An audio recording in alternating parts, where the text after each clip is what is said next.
O David ele desperta, desde que ele estava aqui no Ceará, muito interesse do futebol europeu. Quando ele estava aqui, ele era muito visado pelo futebol português. E lá no Botafogo, né, que é uma vitrine maior, enfim, ele acabou entrando muito na mira do futebol italiano. Então, o Bolonha é um dos clubes interessados. O Torino, o próprio Torino também é um dos interessados. E nesta terça-feira, em que eu gravo o vídeo, o Vene Casagrande, jornalista, que também tem um canal no YouTube, ele publicou que o Botafogo recebeu uma proposta pelo David Ricardo do Dinamo Moscou, da Rússia. Né? Então essa proposta seria 6 milhões de euros, mais 1 milhão de euros em bônus por 90% dos direitos econômicos do David Ricardo. Esse valor ainda não agrada ao Botafogo, nem ao staff do David. Tá?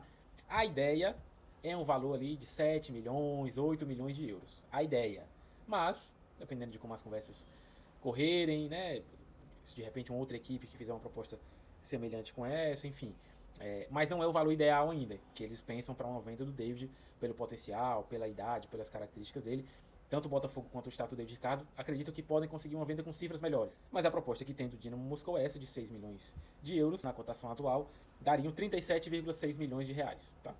O Ceará tem também um percentual do David Ricardo como clube formador, né, pela idade e pelo tempo que ele jogou aqui, mas eu vou contabilizar aqui só o percentual de direitos econômicos que o Ceará tem do David, que são 20%. Né? O Ceará negociou o David Ricardo com o Botafogo, né, por 1,8 milhões de dólares, na cotação da época ele dava 11 milhões e um pouquinho, e o Ceará segurou 20% dos direitos econômicos do David, visando justamente uma negociação futura. A proposta do Dinamo é por 90%, aí teria que ver se o Ceará ainda iria se segurar 10%, ou se o Botafogo queria segurar os 10%, mas enfim, o Ceará tem 20%. Se desse valor que eu citei, o Ceará vender os 20% dele, o Ceará iria embolsar 7,5 milhões de reais pela venda do David Ricardo, se vender os 20% que o Ceará tem por esse valor de 6 milhões de euros. Só que esses 6 milhões de euros não atendem ainda o que o staff do David Ricardo e o que o Botafogo querem. Então, a tendência é que seja um valor maior ainda que o Ceará ganhe. Né?